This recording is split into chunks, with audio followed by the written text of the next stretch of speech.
Peace and all good to all of you, and welcome to our first webinar in this academic year 2020 and 2021 entitled Maintaining Resiliency Through Faith here in FCIC. Bye-bye Lady. I'm Reverend Father Andres T. Aragon Jr. SDB, and I will be your resource speaker on this activity. Unfortunately, due to this pandemic COVID-19, it is impossible for us to have a face-to-face encounter. Thus, this talk of mine will be delivered to you virtually. Before we proceed to the main content of my talk, let us be reminded of some important prerequisites for a successful webinar. No? By the way, when we say webinar, it is a seminar conducted through internet. So let us now have the 4 elements for a successful webinar, because these elements are important, because once we lack or we fail to observe them, our webinar will be not successful. Even though I will do everything here, but without following the 4 elements, our fruits will not be much. Okay, so are you ready? So these are the 4 elements for a successful webinar. First, suitable topic. Relevant. The topic that is relevant for all of us. The topic that we have, maintaining resiliency through faith, is a topic that is coming from our guidance department. It means that this topic had been studied and checked by our school authority. And surely it is very fitting for all of us, especially in this time of pandemic. So let us thank God for this topic. I hope that this topic, this theme, will help us later to become better people, especially after the webinar. If we listen well to this topic. No? So listen, be attentive so that you can get a lot of things from this webinar. Okay? Second, conducive place. Check your place where you are right now. Is your place fitting to listen and to participate to a webinar? Is your place free from any disturbances or noise so that you can focus? No? Check. If you are in a good place, congratulations, stay where you are. If not, look for a place conducive for you to listen to this webinar, because this webinar is very important. Third, a prepared speaker or facilitator. Personally, I prepared my talk. So we have something to share. We have something to listen and to reflect in our life. I hope that we will listen and reflect so that we can really be guided, especially in this time of pandemic. And as we are already starting our academic year, it's very important to have a good motivation in our life. And the fourth, and the most important one that I would like to underline, is the full, conscious, and active attention, cooperation, and participation of the participants. This is your role. No? This is your responsibility. So, importante to be attentive. Kasi, even though, anong gawin ko dito, anong gagawin ng magandang lugar, ng magandang topic, kung ang nakikinig hindi focus, it is useless. The fruit will be less. Okay? So, in these 4 elements, 90% are coming from the element number 4, your participation. So, be attentive. No?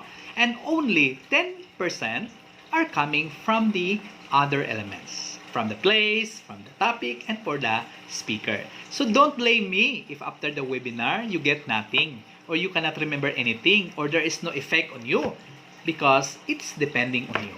Your rule is 90%. So be attentive. And I entrust to you. And I trust that you will.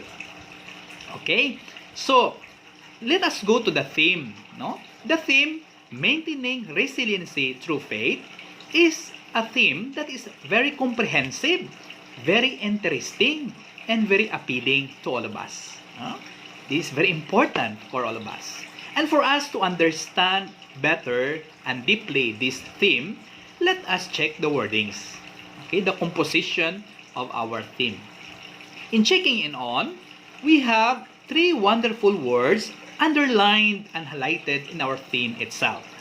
The first is maintaining. Maintaining comes from the two Latin words mano, that is in English hand, and tenere, to hold. Thus, to maintain means to hold on, to carry on, to keep up, or to uphold. It's very important to be stable, to be always where you are, because stability is really necessary, especially for students and teachers like us who are in the school. Stability is really a foundation for a successful life. So maintaining, to hold on, to carry on, to keep up, or to uphold. What are you upholding right now, especially in this pandemic? What is your focus? Where are you going? What is your goal?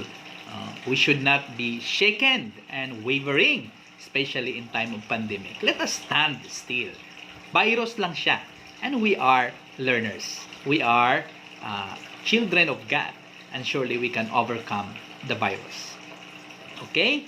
Second, word is resiliency. Resiliency coming from the Latin word resilire, or to recall or rebound to betterment. It is the ability to overcome challenges of all kinds like trauma, tragedy, pandemic, natural calamities, personal crisis, life problems, and difficulties and challenges, and then after that bounce back and becoming stronger, wiser, and more personally powerful. After experiencing all these realities, we become strong. We become more capable to encounter the experiences, because experiences are our best teacher. They will help us to become mature. So do not be afraid to experience these pains, difficulties, and trials, because these could be our stepping stones to arrive to our destination, to our goal in life. Okay? And the third is faith.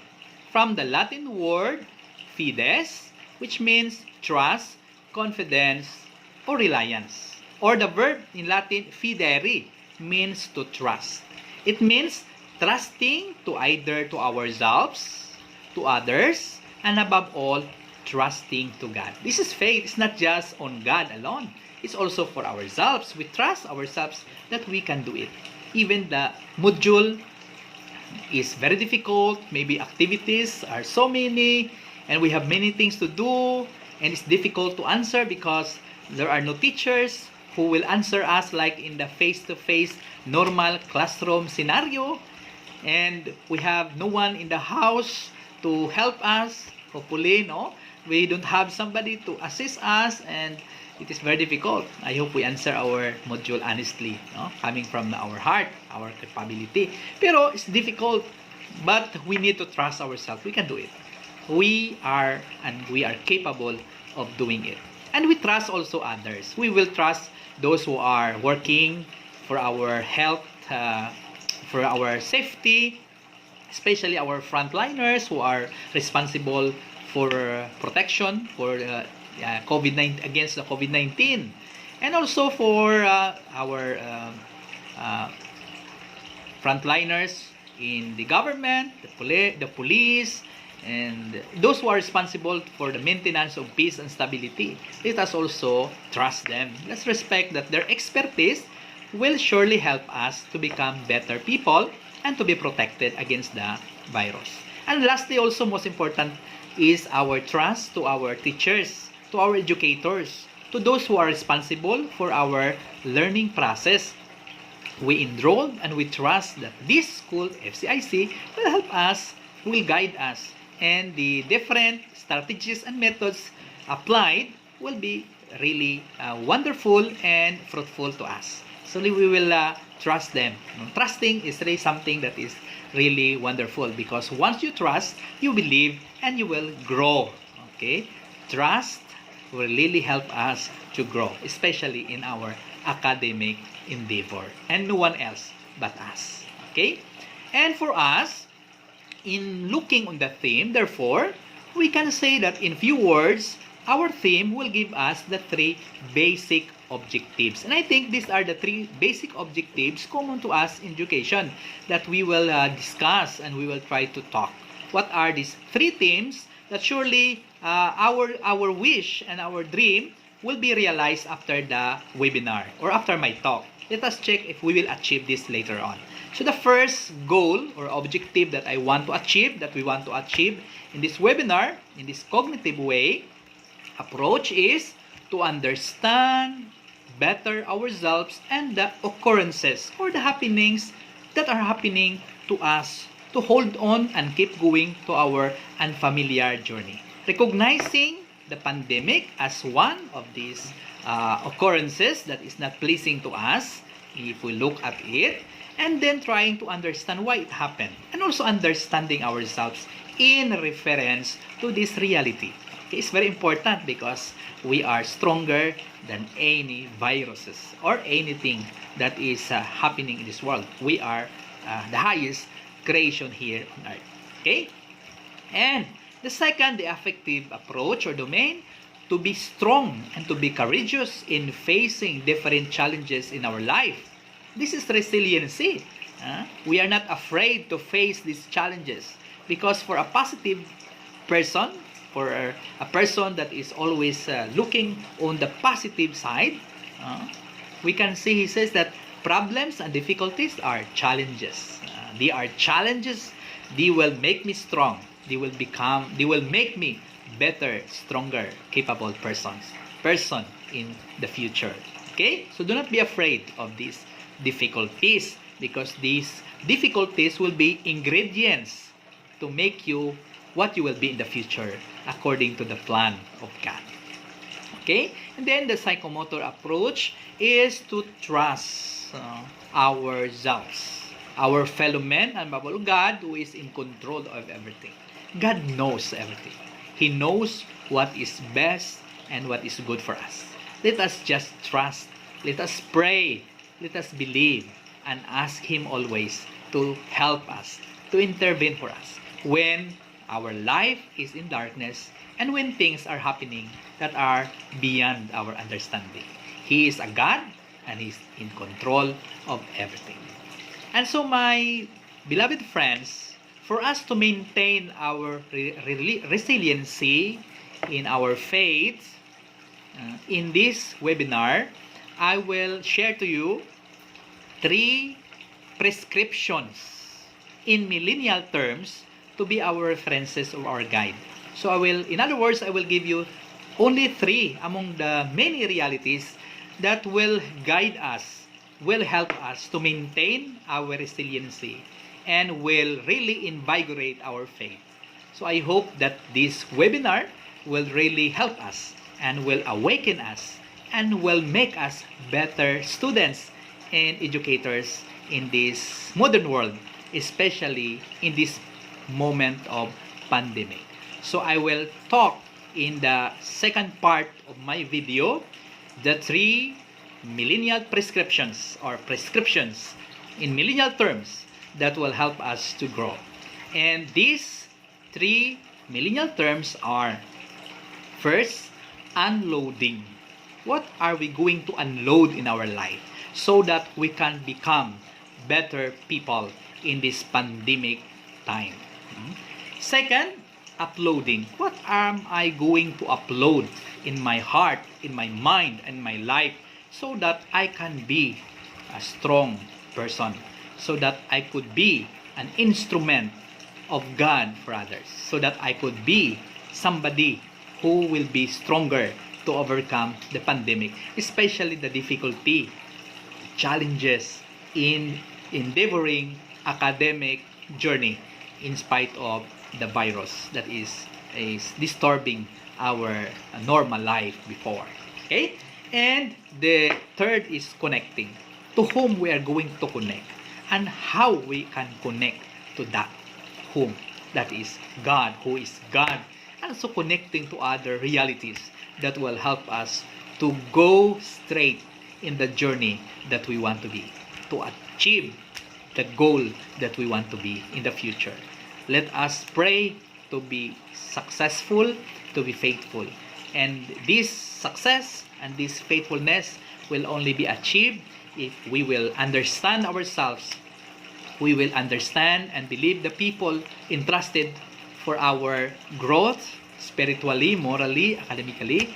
And lastly, to believe our God, who is always calling us to understand the love that He is showering to our lives.